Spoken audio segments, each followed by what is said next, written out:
আসসালামু আলাইকুম বন্ধুগণ। না গো দেখাইতে আই পড়ছি আমরা সকালবেলায় যে কী খাইলাম, যে গরিবের খাওয়ান মনে করতেছেন, কোনো অসুবিধা নেই। গরিবের খাওয়ান কিন্তু এই গরমের মধ্যে অনেক অনেক মজার খাওয়ান। এটা হচ্ছে আলুর ভর্তা, কাঁচামরিচ লগে পানি ভাত লয়ে লিছি, আর লগে মাছ ভাজি লয়ে লিছি। মাছ ভাজি দিয়ে এটা অবধি পানি ভাত দিয়ে কিন্তু এই লেভেলের একটা মজা খাওয়ান। কিন্তু গরিবেরা এই খাওয়ানটা অনেক সময় পায় না, এমনও মানুষ আছে।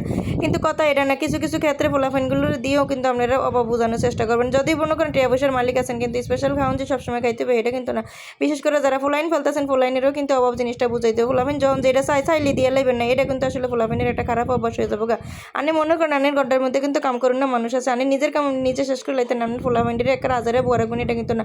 ফুলাইন আজারে বয়ে থাকলে কী করবো, টিভি দেখবো, মোবাইল দেখবো, এগুলো করবো। কিন্তু কিছু কিছু ক্ষেত্রে আনের উচিত একটু গড্ডা মোছানো, ফার্নিচারটা একটু মোছান, আপনি একটু গড্ডা ঝাড়ু দেওয়ান, একটু থাল বাসনটি দোয়ান, নিজের প্লেটটা নিজে একটু দোয়ান, এগুলো একটু হিয়াইতেও ফুলাইনের। আপনারা মনে করতেছেন যে ফুলাইন মানুষ এগুলো হিয়াইতাম কি লেগে, এটা কিন্তু না। আমি কিন্তু সকল সময় আমার ফুলাফাইনগুলোর এগুলো হিয়ানোর চেষ্টা করি।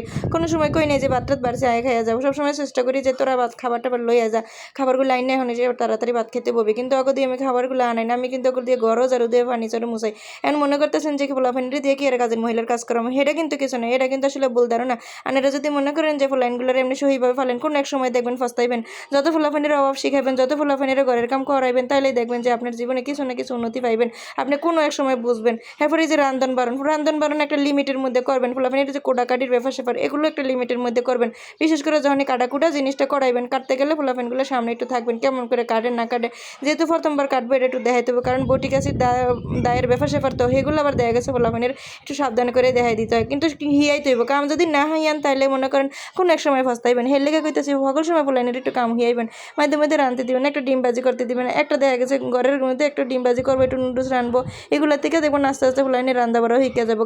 কিন্তু এরা কইতেছেন ফুলাইন কতক্ষণ করবে, এটি পড়ালেও করতেছে, কামও করবো, কেমনি করবো, এত কিছু সম্ভব চাইলে কিন্তু সবই সম্ভব। যেমন আমি কিন্তু ফুলাইনগুলারে দিয়ে সবসময় চেষ্টা করি এগুলো করতে। হেঁটে লেগে যে আমি যে পারতাছি না হের লেগে না, আমি কিন্তু চেষ্টা করি ওকে হিয়াইতে। ফুলাফাইনগুলো যখনই মনে করেন একটা 20 টাকার জিনিস চাই, তখন আমি চেষ্টা করি যেটা কি দেওয়া উচিত কিনা, কারণ চাইলেই দিয়ে এরকম কিন্তু আমি কোনো সময় করি না। কারণ আমার যেটুকু সাধ্যের মধ্যে আছে আমি কিন্তু চাইলে দিতে পারি, তারপরেও কিন্তু ফুলাইনটা আমি অভাব জিনিসটা বুঝাই। কারণ লোকে দুনিয়াতে থাকতে হলে ফুলাফাইনগুলোর অভাব জিনিস বুঝাইতে দেবো। আপনি যদি মনে করেন যে আনের ঘরের অভাব নাই, টিয়া পয়সার অভাব নেই, আমার বলবেন জন যেটা চাইবে হেঁটে দিয়ে এলাম। কিন্তু আপনি ভুল করতেছেন। জন যেটা চাইবে হেঁটে যদি মনে করেন আপনি দিয়ে লাইতেছেন, তাহলে আপনি জীবনে অনেক ভুল করতেছেন। আনের ফুলাইনগুলোরে আপনি নষ্ট করে লাইতেছেন। এতে করে কিন্তু আপনারা আরও একবার ফস্তাইবেন জীবনে। তো এর লেগে কইতেছে ফুলাইনগুলোরে যখনই যেটা চাইবো চাইলে দিয়ে লাইন না। আর ফুলাফাইনগুলোরে মানুষ করতে গেলে একটু ঘরের কামগুলোও কিন্তু হিয়াইতে হবো, অনেক কিছু হিতে হবো। একটা মাইয়া মানুষ হোক, বিশেষ করে মাইয়া মানুষের এই কাজগুলো অবশ্যই হিয়নের দরকার। কারণ মাইয়া মানুষ কিন্তু সব বিদ্যা পারদর্শী হওয়ার দরকার। একটা পুরুষ মানুষ চাইলেও কিন্তু পারে, না পাইলেও, কিন্তু তারপরে চেষ্টা করবেন। এই যে ঘুমাইতে যাবে তখন চেষ্টা করবেন যে মশারিটা নিজের হাতে যাতে ডাঙায়, আবার মশারিটা যেন গুছায়, বিছনাটা যাতে গুছায়, এগুলো টুকিটাকি কামগুলো কিন্তু আপনি চাইলে করাই থাকেন। তো এই আলু ভর্তা বানাইতে বানাইতে আমার কথাও শেষ হয়ে গেছে। যদি ভালো লাগে কথাগুলো তাহলে অবশ্যই ভিডিওটা শেয়ার দিয়ে দিবেন। আজকের মতন বিদায় নিচ্ছি, সবাই ভালো থাকবেন, আল্লাহ হাফেজ।